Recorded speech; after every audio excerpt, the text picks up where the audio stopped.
The MD-11 is arguably one of the most controversial aircraft ever built. Airlines hated it. Passengers complained about it. Aviation experts called it a failure. Yet right now, as you're watching this video, dozens of these 35-year-old planes are flying across the globe. And the companies operating them are making billions of dollars. UPS and FedEx refuse to retire these ancient birds. And when you discover why, you'll realize there's a twisted genius behind their decision. This is the insane story of how a failed passenger jet became the backbone of modern shipping, and how two rival companies turned aviation's biggest mistake into their greatest asset. The MD-11 first took to the skies in 1990, and it was supposed to be McDonnell Douglas's answer to Boeing's dominance. The company promised airlines a revolutionary aircraft that would be more fuel efficient, carry more passengers, and fly farther than anything else in the sky. Airlines were excited, and orders started pouring in. American Airlines, Delta, KLM, and Swissair. Everyone wanted a piece of this new marvel of engineering. But then reality hit, and it hit hard. The MD-11 had a fatal flaw. It was supposed to be incredibly fuel efficient, but when airlines actually started flying it, they discovered it burned way more fuel than McDonnell Douglas had promised. We're not talking about a small difference here. The MD-11 was burning up to 15% more fuel than advertised. For airlines operating on razor-thin profit margins, this was absolutely devastating. To make matters worse, the plane was a nightmare to fly. Pilots complained that it was unstable during landing, with a tendency to float down the runway instead of touching down smoothly.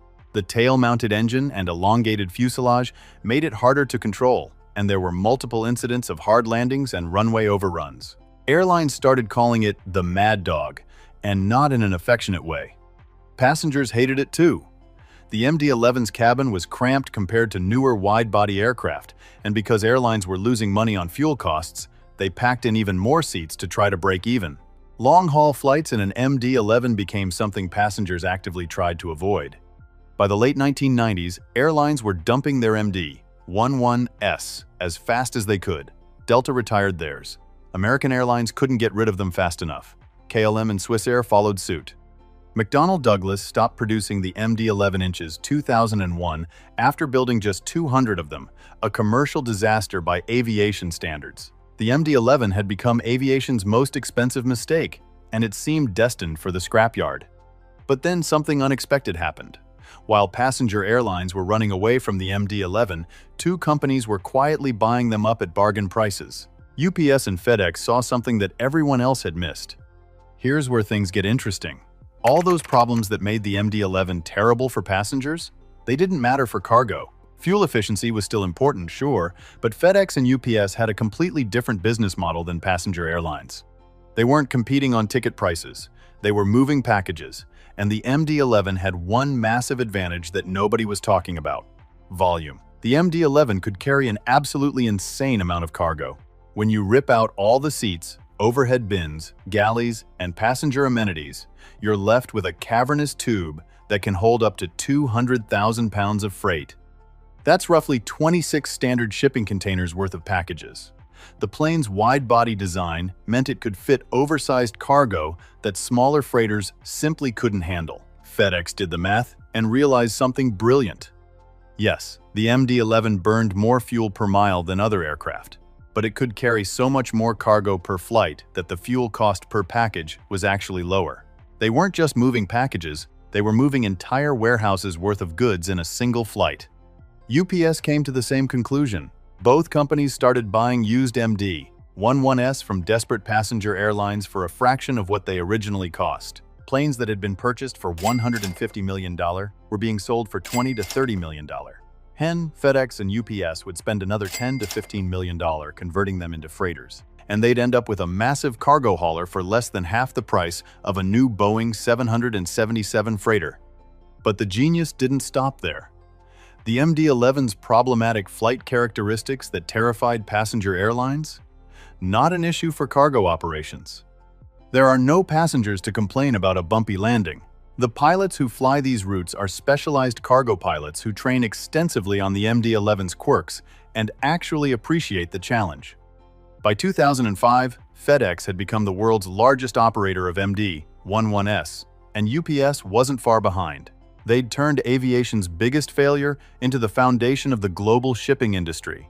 There's another reason these planes are still flying after 35 years, and it's something most people don't know about.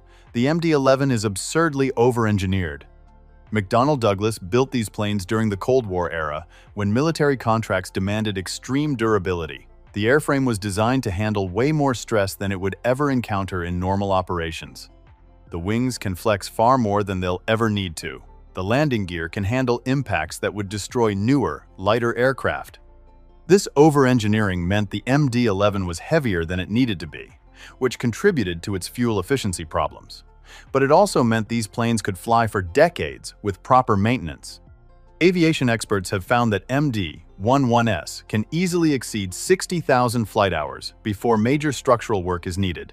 For comparison, many modern aircraft start showing serious fatigue at 40,000 to 50,000 hours. FedEx and UPS took full advantage of this. They developed maintenance programs that could keep these birds flying indefinitely. They stockpiled spare parts as other airlines retired their fleets.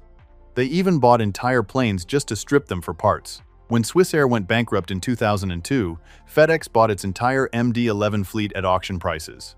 The result is that today, some of these MD-11s have been flying for over 30 years and are still going strong. FedEx has planes in its fleet that were built in 1991 and are still making daily flights across the Pacific. That's older than many of the pilots flying them. Here's where this story gets really wild. By every modern aviation metric, the MD-11 should be obsolete. Newer freighters like the Boeing 777F are more fuel efficient, easier to fly, and have better range. So why are FedEx and UPS still operating these old planes? The answer is pure, ruthless business calculation. FedEx owns 58 MD-11 freighters as of 2026. UPS operates another 36. These planes are fully paid off. No loans, no leases, no debt. The only costs are fuel, maintenance, and crew. When you compare that to buying or leasing a brand new 777F that costs $350 million, the economics completely flip. Yes, the MD-11 burns more fuel, but fuel costs are only about 40% of operating expenses for a cargo airline. The other 70% includes aircraft payments, insurance, crew training, and overhead.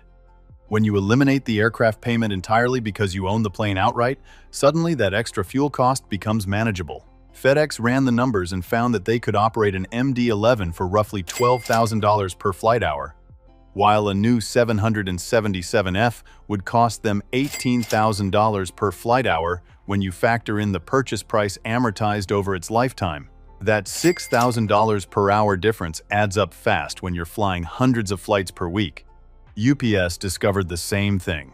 They calculated that they could keep flying their MD-11s until at least 2030 to 2032 and still make more profit than if they replaced them with new aircraft today. But there's another factor at play here: routes.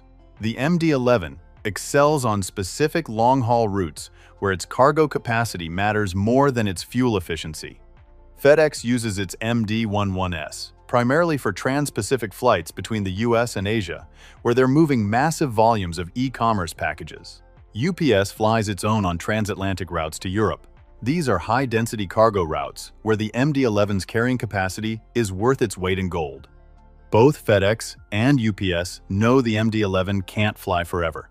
Increasingly strict noise and emissions regulations are making these old birds harder to operate in certain cities. Europe has already banned some older cargo aircraft from flying into major airports during night hours. FedEx has started replacing their MD-11s with new Boeing 767 and 777 freighters. They've announced plans to retire the last of their MD-11s by 2032. UPS is following a similar timeline, though they're being more secretive about their exact retirement schedule. But here's the crazy part. Even as they're planning retirement, both companies are still flying these planes harder than ever. The MD-11 fleet is logging more flight hours in 2026 than it did in 2020. Why? Because global shipping demand has exploded, and these old planes are still the most cost-effective way to move cargo across oceans. Some aviation analysts believe that if fuel prices drop significantly, we could see FedEx and UPS extend the MD-11 service life even further.